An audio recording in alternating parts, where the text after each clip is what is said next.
From Pacifica, this is Democracy Now! Going home for a while to treat my illness. I have every intention of returning here and giving many of you cause to regret all the nice things you said about me. And I hope to impress on you again that it is an honor to serve the American people in your company. Thank you, fellow senators. Senator John McCain has died of brain cancer at the age of 81. We'll host a roundtable discussion on the former POW who became a 6-term senator and 2-time presidential candidate. We'll look at the obituaries and what's being omitted with The Intercept's Mehdi Hassan, Code Pink founder Medea Benjamin, and Norman Solomon, author of War Made Easy, How Presidents and Pundits Keep Spinning Us to Death. Then we'll speak with Norman Solomon about how Democrats voted this weekend on a key progressive demand after the 2016 campaign to strip the power of superdelegates in choosing the party's presidential nominee. We're ensuring the will of the grassroots determines our party's nominee by reducing the role that superdelegates have over our presidential nominating process. Now, superdelegates will refrain from voting on the first presidential nominating ballot, empowering the grassroots and removing any doubt about respecting the will of the people. We go to Ireland, where Pope Francis marked the first papal visit to the country in 39 years by acknowledging the failure of church authorities to address child abuse crimes by the clergy. The failure of ecclesiastical authorities, bishops, religious superiors, priests, and others, adequately to address these repugnant crimes has rightly given rise to outrage and remains a source of pain and of shame for the Catholic community. We'll go to Dublin to speak with a member of SNAP, that's the Survivors Network of those abused by priests, and with a former priest and longtime supporter of clergy sex abuse victims. All that and more coming up.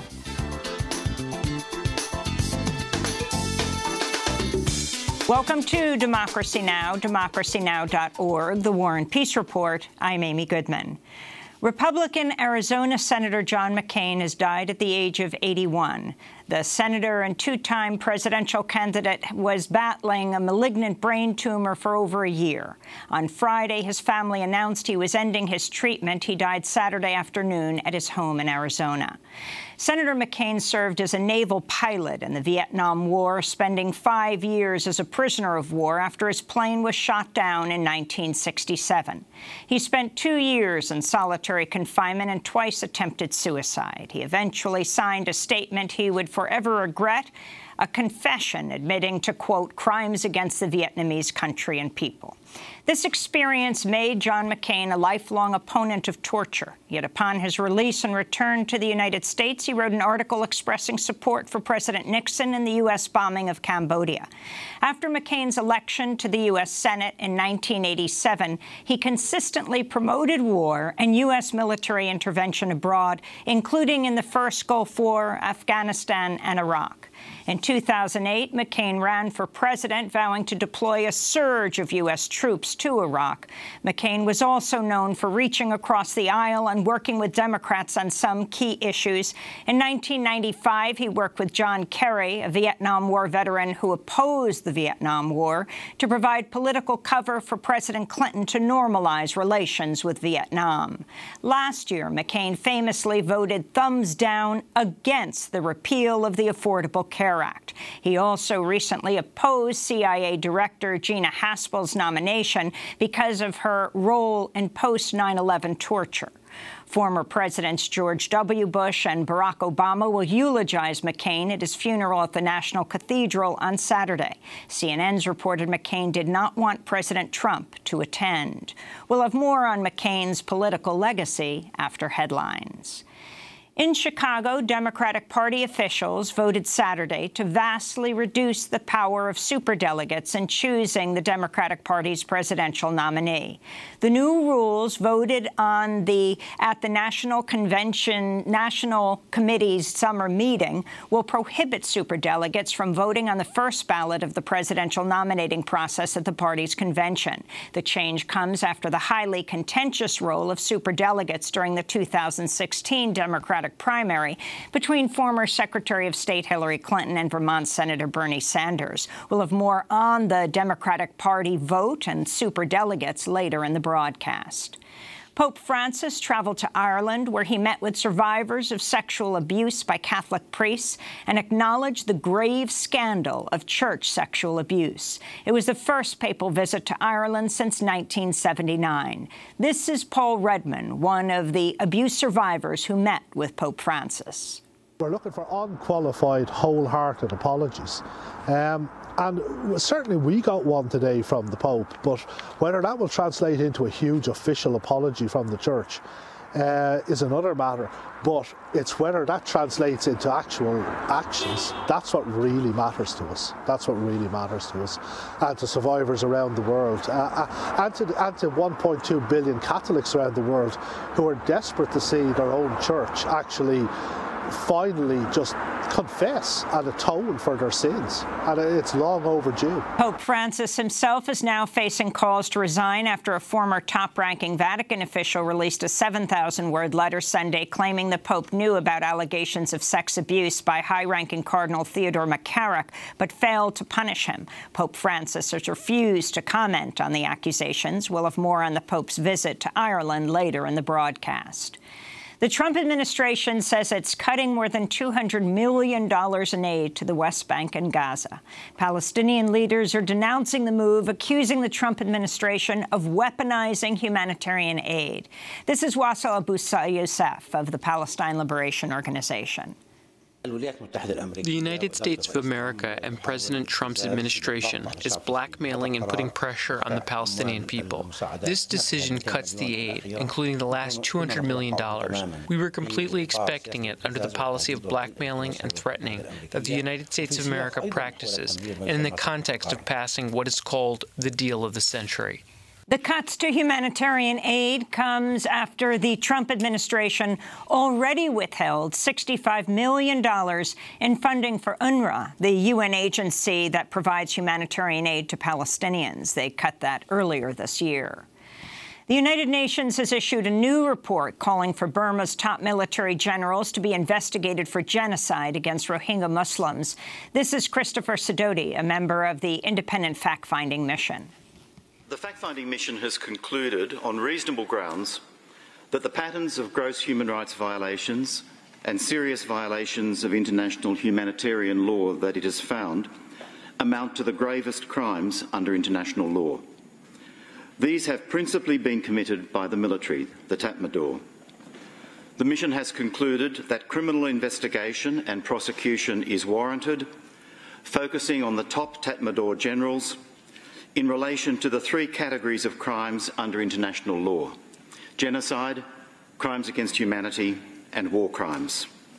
Meanwhile, a Burmese court has postponed the verdicts against two Reuters journalists charged with violating Burma's Official Secrets Act. At the time of their arrest, Chaw So-u and Walon were investigating a massacre committed by the Burmese military targeting Rohingya Muslims in the village of Indin nearly a year ago. They're facing up to 14 years in prison. Their verdict will now be announced on September 3rd. In Afghanistan, authorities say the head of ISIS in Afghanistan was killed in an airstrike in Nangarhar province Saturday night. Abu Saad Erhabi and 10 other members of ISIS were reportedly killed in the airstrikes carried out by the Afghan military and U.S.-led coalition forces. In more news from Afghanistan, a suicide bombing outside an election commission office in the eastern city of Jalalabad killed at least 7 people on Saturday. In Argentina, a corruption scandal has engulfed the country as prosecutors investigate an alleged kickback scheme involving government contracts under former President Nestor Kirchner and his widow and successor, President Cristina Fernández de Kirchner. Authorities have already arrested more than 24 people and raided the home of Cristina Fernández de Kirchner. She says the investigation is a political ploy by the right-wing administration of the current Argentine President Mauricio Macri, and she's compared her situation to the prosecution and jailing of Brazil's former president Luiz Inácio Lula da Silva in Brazil. Back in the United States, in Jacksonville, Florida, authorities say a man opened fire at a restaurant hosting a Madden 19 video game tournament Sunday, killing 3 people, including himself, and wounding 11 more. A warning, this video is disturbing. It's going to be hard to get them on stream. It's not a lot. It's not a tough out today. Excuse me, not an easy out. Oh.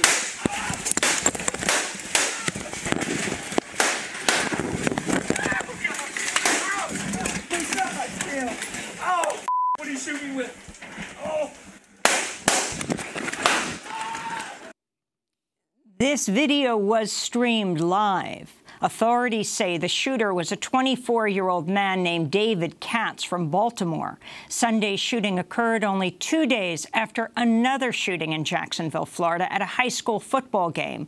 1 person was killed and 2 more were wounded in that shooting.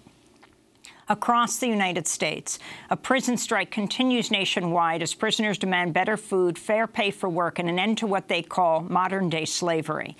On Saturday, protesters gathered outside Lee Correctional Institution in South Carolina to demand better living conditions for prisoners detained inside. 7 prisoners died during a riot at this prison in April.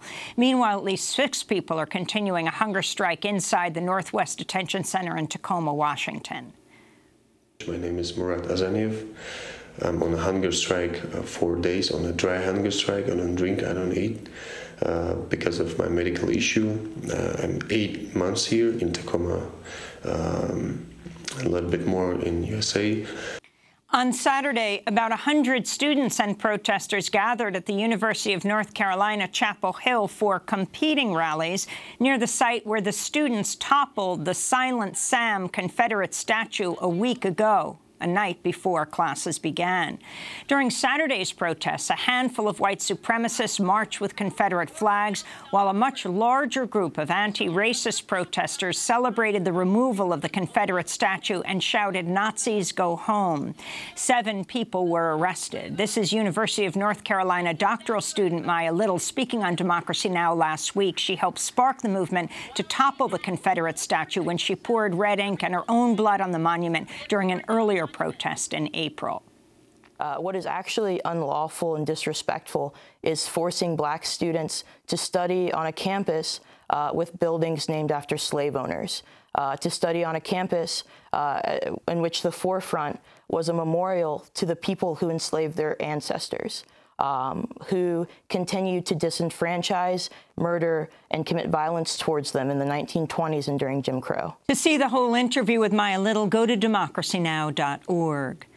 And those are some of the headlines. This is Democracy Now!, DemocracyNow.org, The War and Peace Report. I'm Amy Goodman. We begin today's show looking back at the life and legacy of John McCain, the 6-term senator and 2-time presidential candidate who died Saturday at the age of 81 of breast cancer at his home in Arizona. Of brain cancer.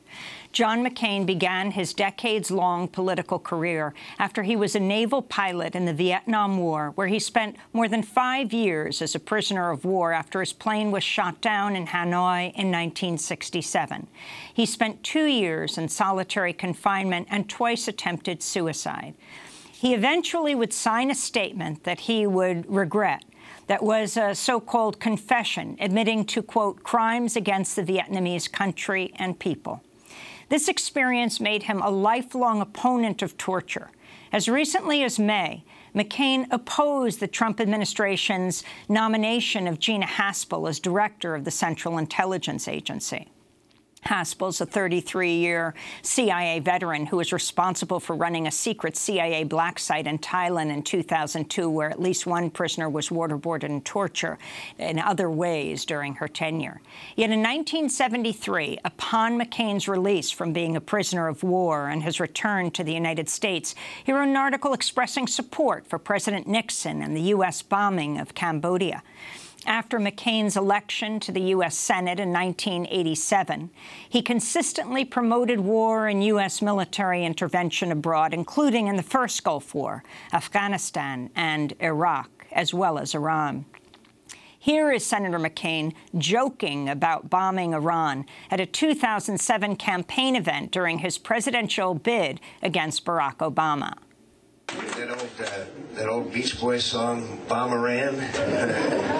Bom, bom, bom, bom. Anyway. In 2008, John McCain ran for president, vowing to deploy a surge of U.S. troops to Iraq. He failed to win the election and faced criticism for his choice of Alaska Governor Sarah Palin as his running mate, who some say paved the way for the election of Donald Trump. Senator McCain was also known for reaching across the aisle and working with Democrats on key issues. In 1995, he worked with John Kerry, a fellow Vietnam War veteran, but Kerry had opposed the war, to provide political cover for President Clinton to normalize relations with Vietnam. Last year, McCain made headlines when he came back to the Senate and voted thumbs down against the Republican-led repeal of the Affordable Care Act. After McCain's death, the Washington Post reports President Trump rejected issuing a White House statement praising McCain. Instead, he tweeted, "My deepest sympathies and respect go out to the family of Senator John McCain. Our hearts and prayers are with you," unquote. Former Presidents Barack Obama and George W. Bush will deliver eulogies at McCain's funeral at the National Cathedral on Saturday. McCain's family has asked Trump not attend the service. For more, we're joined by three guests. In Washington, D.C., Mehdi Hasan is with us, columnist for The Intercept, host of their Deconstructed podcast. He's also host of Up Front at Al Jazeera English. He's been tweeting in response to McCain's death. He wrote a piece there last year, headlined, "Despite what the press says, Maverick McCain has a long and distinguished record of horribleness." Also in Washington is Medea Benjamin, co-founder of Code Pink. And here in New York, we're joined by Norman Solomon, national coordinator of Roots Action. He's also executive director of the Institute for Public Accuracy, author of War Made Easy, How Presidents and Pundits Keep Spinning Us to Death, among other books. We welcome you all to Democracy Now! Norman, let's begin with you. Your response to, well, the death of Senator McCain, his life and his legacy. It's really natural to have a lot of empathy for someone who suffered through brain cancer, admiration for people who withstood great hardships with pride and determination. However, what we've seen is really what could be called the phenomenon of obit-omit, obituaries that are flagrantly in conflict with the real historical record. And when you stop and think about it, you know, journalism is supposed to be the first draft of history. And when history is falsified in the way that we're getting in the last couple of days now, several days really, in the lead up to Senator McCain's death, it's really a kind of a fraudulence on the part of the U.S. mass media. If John McCain was a maverick, it's only a high jump over very low standards. And while there were certainly some, from a progressive standpoint, admirable characteristics that he had, he also was a huge enthusiast for war, which included after his return from being a prisoner in Vietnam. Mehdi Hasan, your reflection on the career of John McCain, who died this weekend at his home in Arizona of brain cancer. I think Norman's right to point to the obit-omit phenomenon. I think that's one of the things I've taken away from the past couple of days, just watching some of the media coverage, which is less journalism and more hagiography. We know what McCain was good at and what he was praised for, but we're not hearing about some of the darker sides of his political record. And there's nothing wrong with bringing some light to the darker parts of a politician's, a public figure's record. This is not some sort of dancing on his grave. This is talking about what he did. And, you know, look at his career. He was a man who was involved in a massive financial scandal in the late 1980s. He was part of the Keating Five, the savings and loan scandal. He agitated, as you mentioned, Amy, in your introduction, for the illegal and catastrophic invasion and occupation of Iraq. Never apologized, never showed any regret for that. In 2008, he ran a nasty, desperate and bigoted campaign for the presidency of the United States alongside Sarah Palin, which, as you pointed out again, did pave the way for the election of Donald Trump and for Trumpism in 2016. These are things he should be held to account for. You also mentioned his famous and welcome vote, last-minute vote, I should add, against Obamacare last year, sorry, in defense of Obamacare, saving Obamacare in a way last year. But we don't talk about his vote for the big Trump tax cuts, which also involved the killing of the Obamacare individual mandate. He was not a maverick, as Norman says. He was a maverick in name only. Medea Benjamin, you had direct experience with Senator McCain, your organization, your co-founder of Code Pink. Yes, we had constantly been lobbying John McCain to not support all these wars.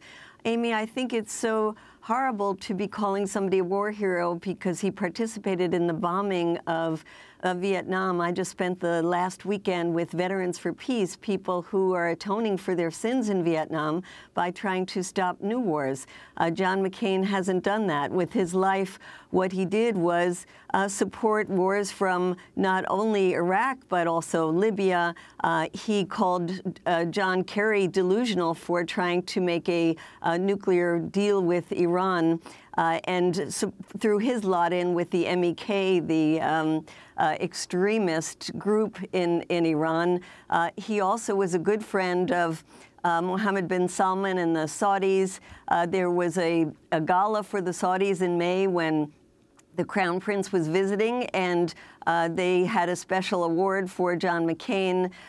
He supported the Saudi bombing in Yemen that has been so catastrophic.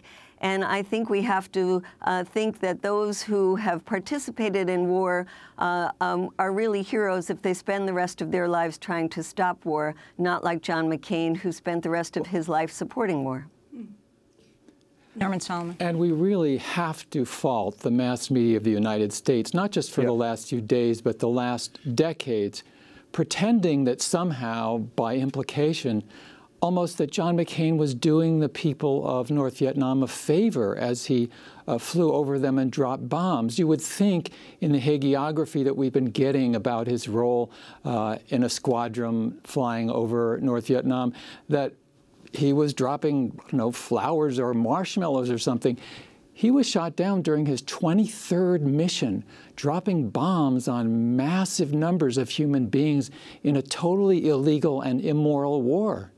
I wanted to turn to President Trump as candidate in 2016 when he attacked John McCain.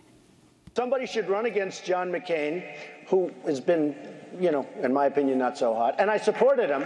I supported him for president. I raised $1 million for him. It's a lot of money. I supported him. He lost. He let us down. But, he lost. So I never liked him as much after that, because I don't like losers.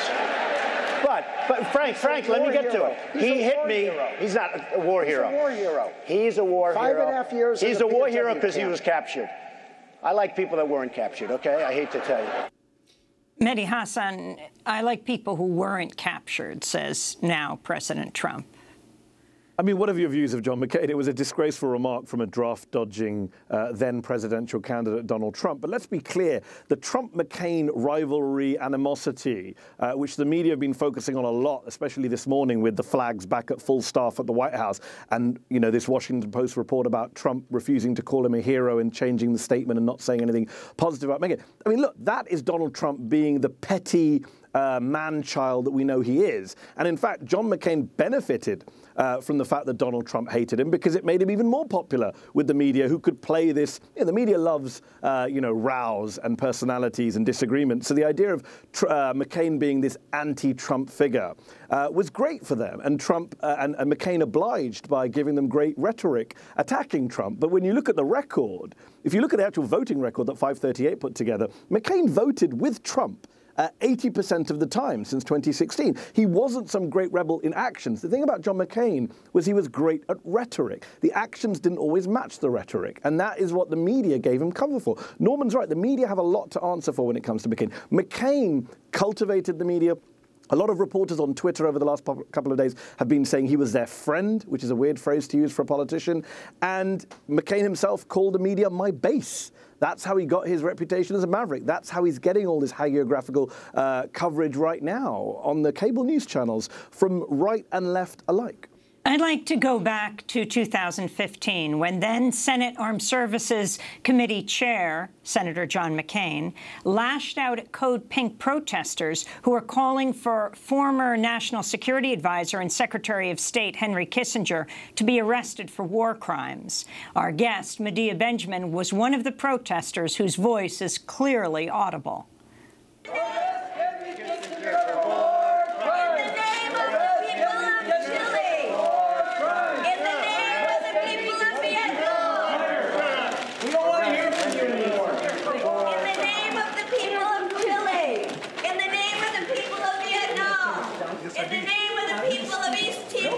In the name of the people of Cambodia, in the name of the people of Laos. I'd like to say to my colleagues and to our distinguished witnesses this morning that I've been a member of this committee for many years, and I have never seen anything as disgraceful and outrageous and despicable as the last demonstration that just took place about, you know, you're going to have to shut up or I'm going to have you arrested. If we can't get the Capitol Hill police in here immediately,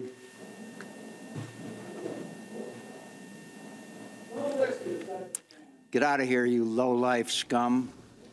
That was Senator McCain in 2015. Medea, I heard your voice a little time before that talking about holding Kissinger accountable for the people of Laos and Cambodia. Well, the question is, why would John McCain bring in Henry Kissinger as an expert to tell us how we should move forward with U.S. foreign policy? From the time that in the late 90s, John McCain threw his lot in with the Project for the New American Century and the neocons, John McCain has been looking towards people who see militarism and U.S. intervention and the U.S. right to overthrow other governments as his ticket, I would say, for his personal ambitions. And I think really calling us low-life scum instead of looking at the record of Henry Kissinger, or let's just look at the record of John McCain himself and say these are not the people that we should be lionizing. What's interesting about that exchange, Amy, is not just the whole defense of Kissinger and a militarized foreign policy, but the language used. Here are anti-war protesters in the Senate using their democratic right to protest, and he calls them low-life scum. And yet we're being told for the last 48 hours that John McCain was the embodiment of civility in U.S. politics. He was a bastion of decency. Even Bernie Sanders used that phrase. And yet even McCain himself probably wouldn't recognize that description. He was a well-known cranky and rude and abusive figure. He called anti-war protesters low-life scum. He mocked Chelsea Clinton as ugly. He made jokes about rape and spousal abuse. He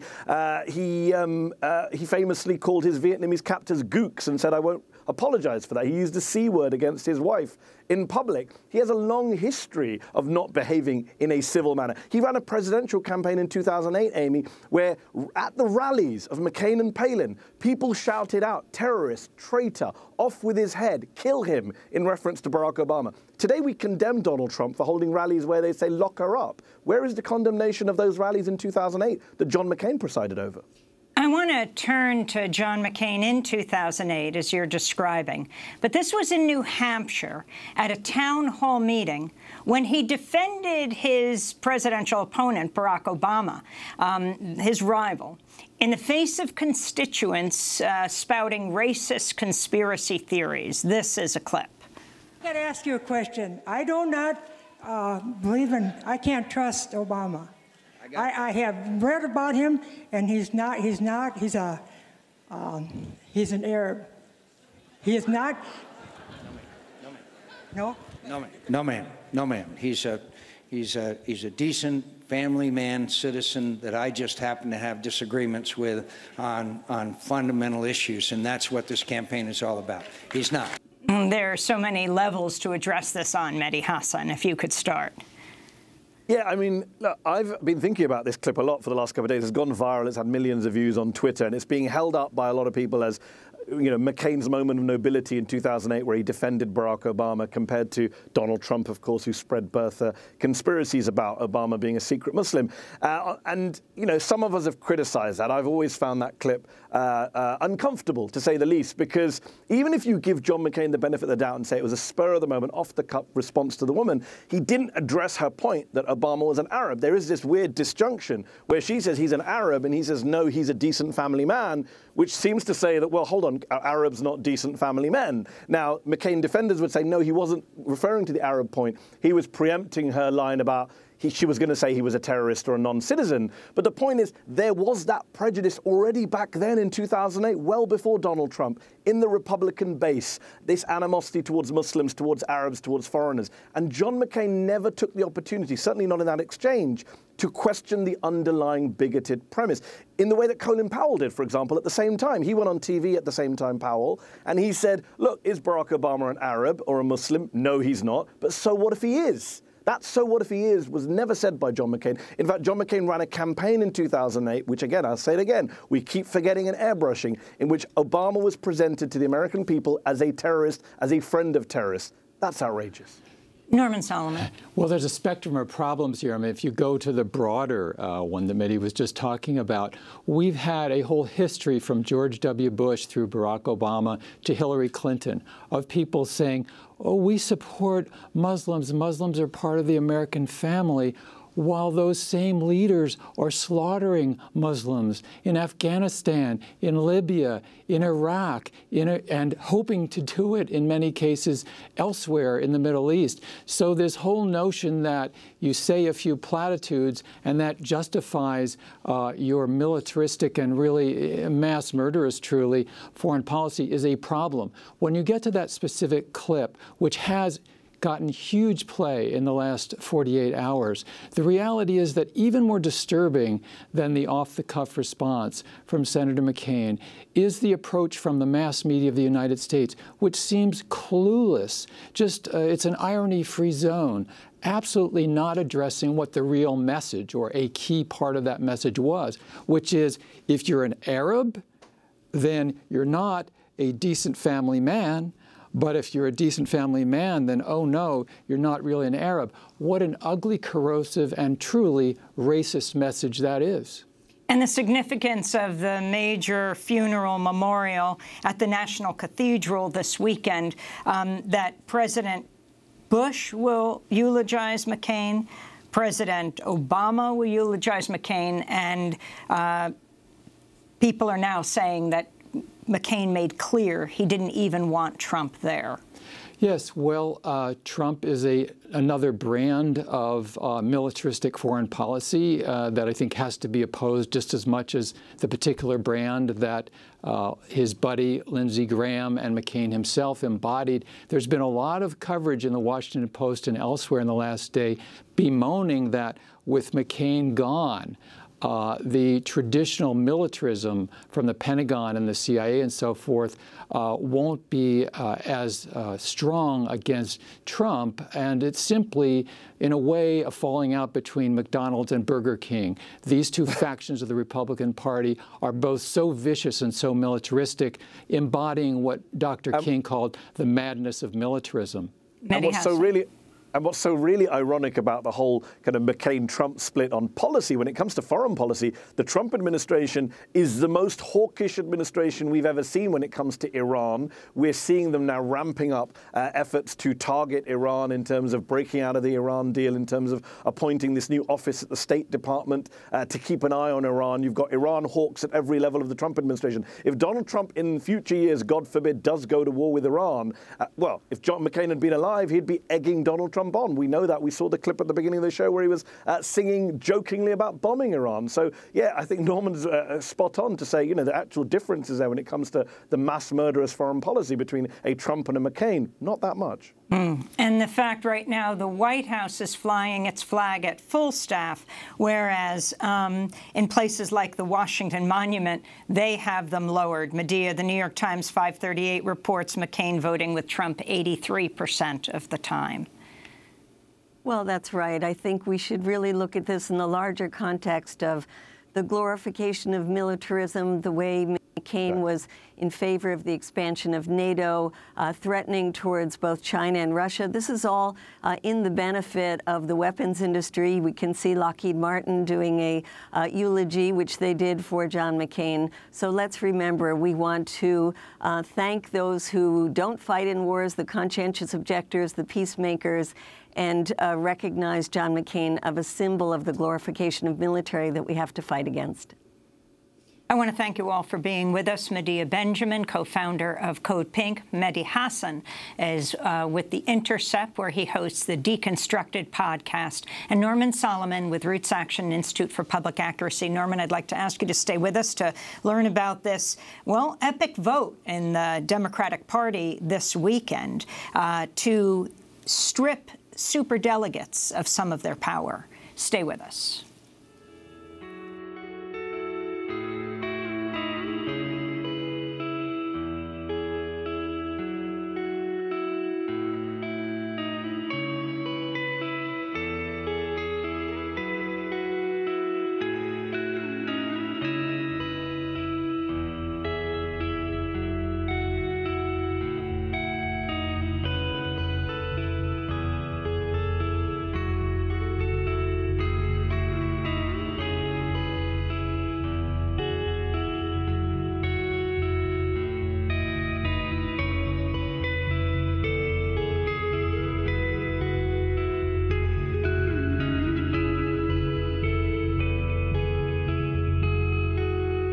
Your hand in mine by explosions in the sky.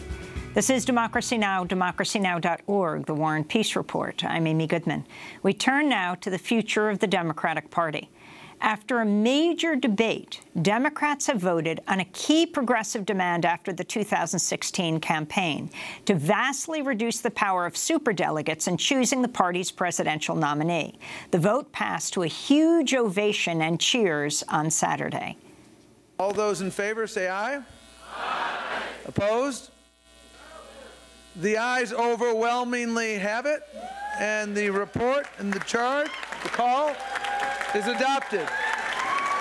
Saturday's vote of the DNC, the Democratic National Committee in Chicago, officially barred the superdelegates from voting on the first ballot to choose the party's presidential nominee unless a candidate has secured a majority of the convention using only pledged delegates whose votes are earned during the primary process. The vote to limit the influence of superdelegates comes after the 2016 race for Democratic nominee between Senator Bernie Sanders and former Secretary of State Hillary Clinton. It pitted many DNC members who supported the change against two former party chairs and members of the Congressional Black Caucus. For more, we're joined by someone who was there for what DNC Chair Tom Perez is calling a historic vote. Norman Solomon, National Coordinator of Roots Action, a Bernie Sanders delegate from California to the 2016 Democratic National Convention, where he coordinated the Independent Bernie Delegates Network, also Executive Director of Institute for Policy for Public Accuracy. It was historic and very exciting not only to be in the room when that vote was taken, but in the days ahead of that vote, out with people from my colleagues at rootsaction.org, Progressive Democrats of America and elsewhere, picketing with that message that really is the gist. Democratic Party, live up to your name. And this was, I think, a tremendous victory that came not from the top, out of the goodness of any hearts of those at the pinnacle of power of the Democratic Party, but from the base, the grassroots, people who have been angry, who have been organizing, especially in the last 2 years, to say that superdelegate power and leverage over the nomination process has to go. I want to go to former DNC chair Don Fowler, describing his opposition to restricting the power of superdelegates, speaking during an interview with the Chicago Sun-Times. We're going to prohibit 200 African Americans, 100 Latinos, dozens of LGBTQ people, and others from voting. We're taking the vote away from these people.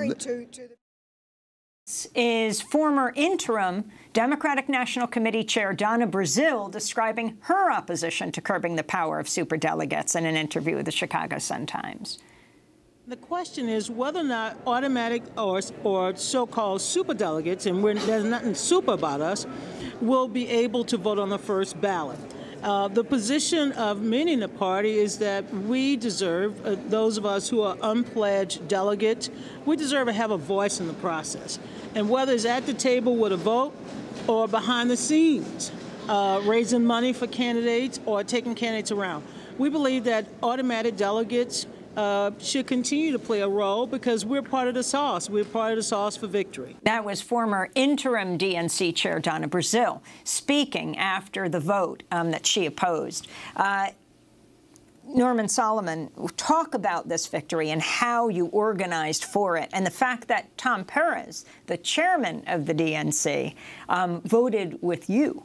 Yes, frankly, Tom Perez, the chair of the DNC, was dragged kicking and screaming, but ultimately very effectively to advocate for this, I think, very profound change. It should be said that the organization Our Revolution did a tremendous job in the last 2 years, working inside and outside the Democratic Party to help organize this tremendous change. And a year ago, 6 months ago, it seemed virtually impossible to get such a clean sweep in terms of superdelegate power. What we heard from Donna Brazile there and Don Fowler was the anger of the old guard, losing their grip on power, losing their ability to put their thumbs on the scale. It is a new day. We're getting socialists elected to Congress through the Democratic Party primaries. We've got to keep organizing and fighting. Let's be clear, this is a victory for the grassroots, for progressives, but it's only a beginning. We have a long, steep mountain to climb, and we got to keep pushing. But for people, especially outside this country, but I think inside this country as well, who just don't get what superdelegates are, explain exactly what happened. What power did you strip them? What power did they have? Yeah, the gist is that superdelegates were 15% of the total Democratic National Convention to choose the presidential nominee. And those superdelegates were not elected for the purpose of or in designation from voters as to who the nominee should be. They were kingmakers. They had power apart from any Democratic, lowercase d, accountability, and they loved it. Every Democrat in Congress, every Democratic governor, Democratic Party officials, and they liked having candidates go to them hat in hand. Will you endorse me? Will you support me? Will you pledge your vote? And those advance pledges were a huge boost to Hillary Clinton, not just 15% of the votes, but from the starting line, she was way ahead. I mean, something that just infuriated not only Bernie Sanders supporters, but others, even, I think, Hillary Clinton supporters. At the very beginning, before the primaries, they were talking about they have wrapped up the superdelegate support, so they have won. So people who are going to go out to vote at all these primaries are saying, then why are we going out to vote? Before a single ballot was cast in a Democratic primary or caucus, Hillary Clinton had more than half of the superdelegate votes, and that allowed the cable channels to run on their lower part of the screen. Hillary Clinton way ahead as the front runner. And an analogy would be, let's say you have two contestants in a race. The gun goes off, but at that moment, one of the racers is way ahead, and that is because of superdelegates. And not only that, by being way ahead at the start, then the nutrients, the vitamins, the water, in the form of funding and media momentum, is already given to that person, whereas in this case, Bernie Sanders was still the starting line. And now you have President Trump. Now we have President Trump, who has to be defeated, and progressives have this dual necessity to fight the right, the xenophobes, the racists, and let's be clear, in November, we can only defeat them through Democratic Party candidates to take back the House and hopefully even the Senate, but also to fight like hell for progressive principles because, let's face it as well, the Democratic Party is controlled by people who are part of the military-industrial intelligence complex, and they won't give it up without a big fight ahead. We're going to leave it there, but of course we continue to cover this right through the midterm elections and beyond. Norman Solomon, National Coordinator of RootsAction.org. When we come back from break, we go to Dublin, where Pope Francis marked the first papal visit to Ireland in 39 years by acknowledging the failure of church authorities to address child abuse crimes by the clergy. Stay with us.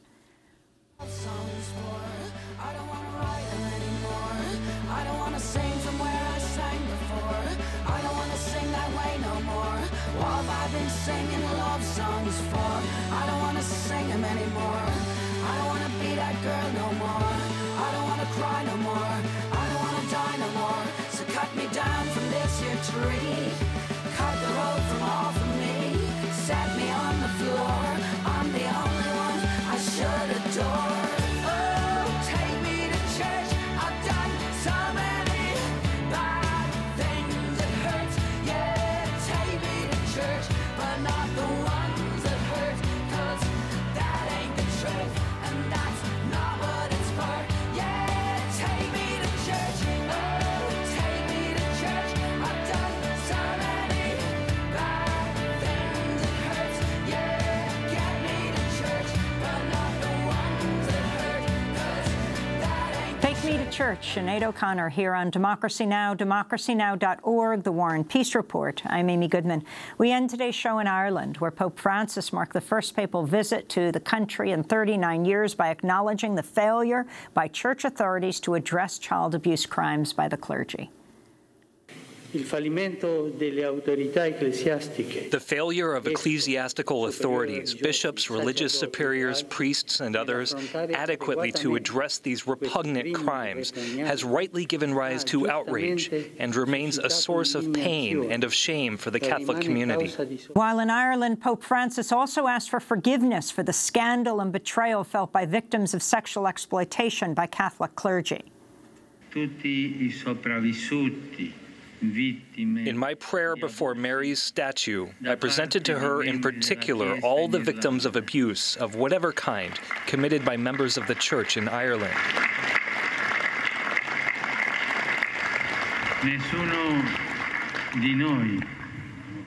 None of us can fail to be moved by the stories of young people who suffered abuse, who were robbed of their innocence, and left scarred by painful memories. But Sunday, Pope Francis faced a new bombshell accusation from a former top-ranking Vatican official who called on him to resign, who called on the Pope to resign, releasing a 7,000-word letter claiming the Pope knew about allegations of sex abuse by the high-ranking Cardinal Theodore McCarrick of D.C. years before they became public and failed to punish him.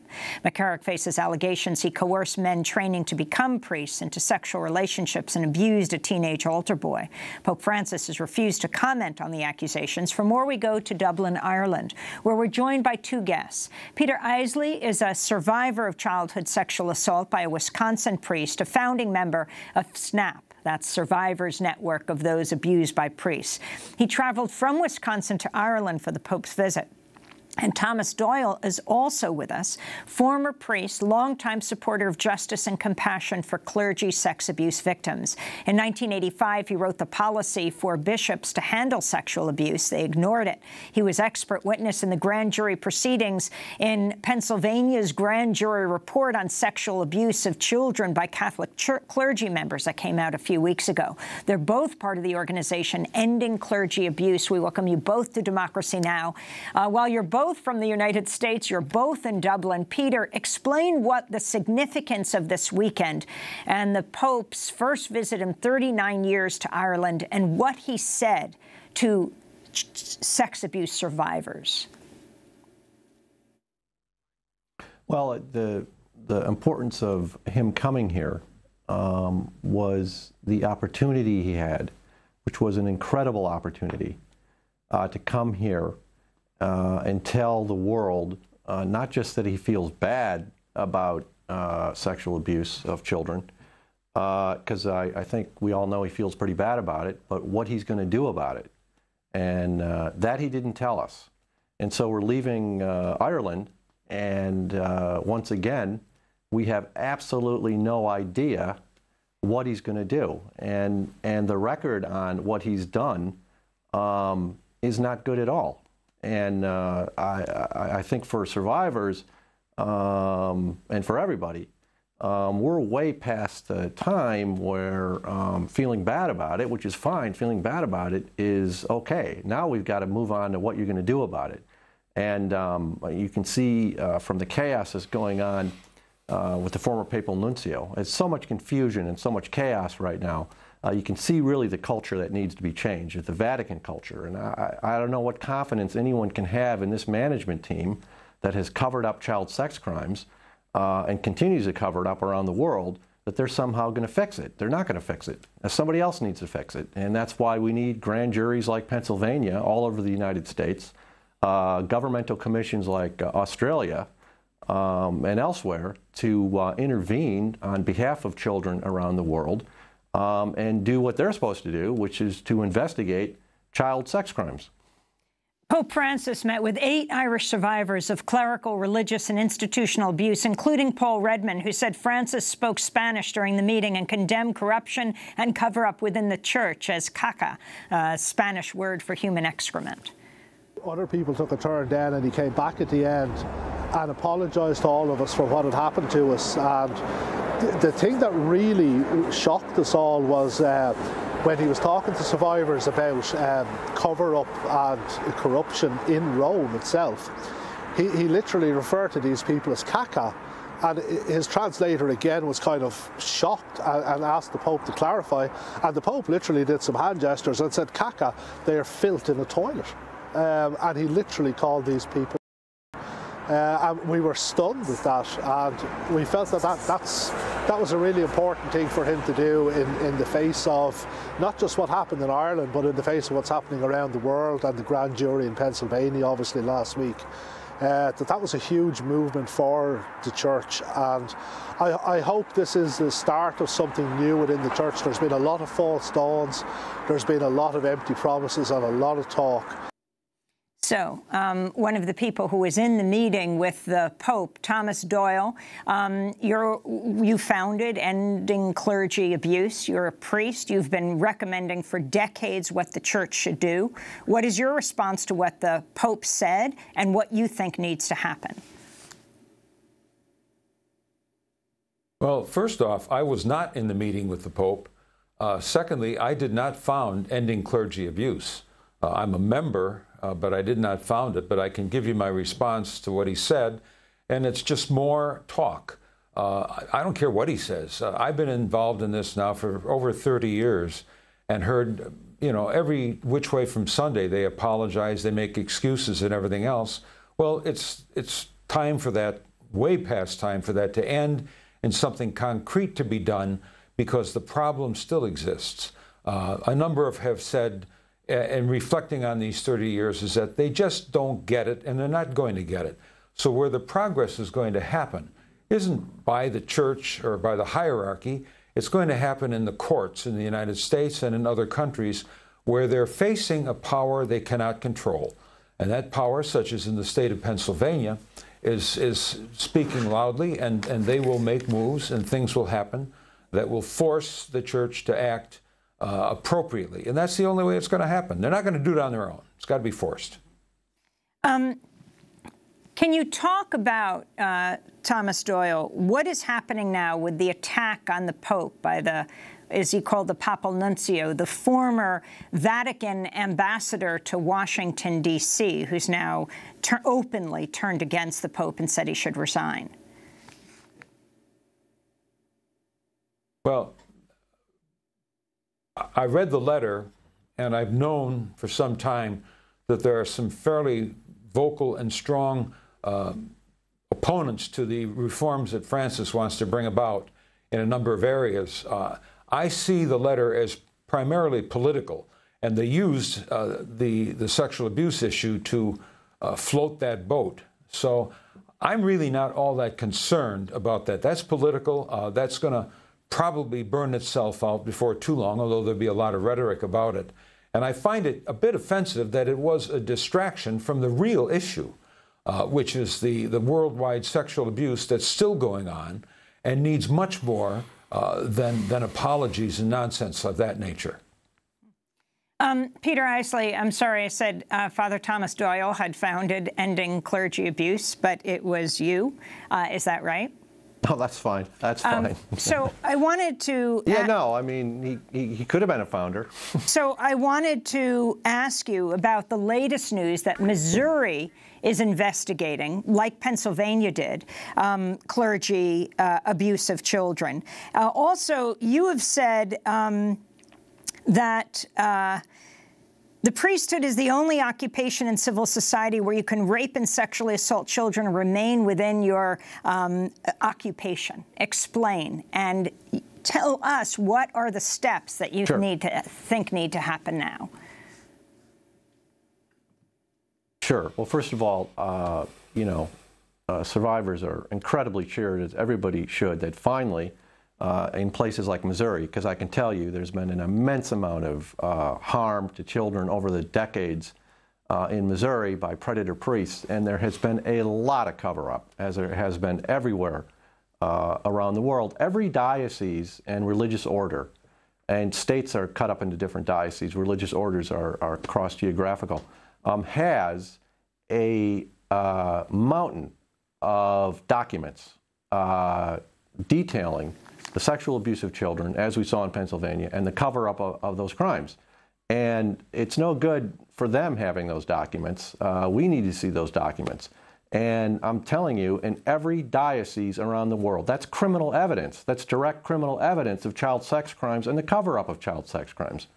What I was referring to about that comment, okay, and there's some change in the United States with church law, but for the rest of the world, under their own law, and this is the problem, and we've continually been saying this to Pope Francis and the Vatican, but they already know it. Under their law, you can sexually abuse and assault a child, and you can remain a priest, and you can remain, if your bishop wants you to, working with children and families. Now, do you know any other occupation on earth that you can do that? That's why what Pope Francis has to do, that's why what he needed to do when he was here in Ireland, and he needed to do this already, he needed to do this a long time ago, was two things. One, he has to write into church law, zero tolerance. There is not zero tolerance in the Catholic Church for child sexual abuse by clergy that have been known to abuse children. Zero tolerance does not exist in their law, so it doesn't exist. So that's number one. Any priest, any cleric, any religious order person that has been found to have sexually assaulted or abused a child at any time has to be removed from the ministry and probably from the priesthood. So that's number one. Number two, zero tolerance for any bishop that has been proven, and I'm telling you, all the proof is in those documents, that has been proven to have covered up for a child sex crime. Here's a simple axiom of justice. It's not okay to cover up for child sex crimes. Let's start with that. And you should be removed from your position of authority as a bishop. Now, the Pope is here, and Cardinal Wuerl in Washington, guess what? He's still a cardinal. He covered up for child sex crimes in Pittsburgh. He went on national television 2 days before that grand jury report came out, and he knew full well what was in that report, as the Vatican did, and how could Pope Francis not know it? And he went on national television, and he was asked, did you transfer one of these priests, one of these abuser priests? And he said, that was not my process. In other words, no, I didn't do it. And then there it all is, all the proof, one of the worst predators in Pittsburgh. And so what does he do? There's his signature directly on a letter to that predator. I'm going to transfer you out of my diocese because I know you've raped and sexually assaulted children for years, and he knows it, and I'm going to put you into Reno, Nevada. Now that man's still the Cardinal of Washington, D.C. So what else do you need to know with what is profoundly wrong with this system? He's got to make that into church law, period. You can't have zero tolerance about abuser priests if you have tolerance for bishops that cover up for child sex crimes. Because why would they remove those predator priests that they've been covering up for? 20 seconds. Father Thomas Doyle, what's happening in Chile? Very quickly.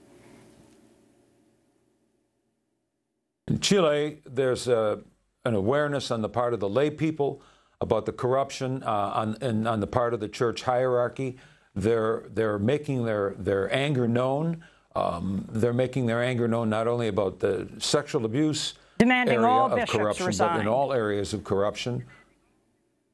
The Pope demanded all the bishops resign. He's accepted the resignations, I think, of 5 or 6. And so that process is going on right now. He's trying to clean that up. We're going to have to leave it there. I want to thank Thomas Doyle and Peter Isley. I'm Amy Goodman. Thanks so much for joining us.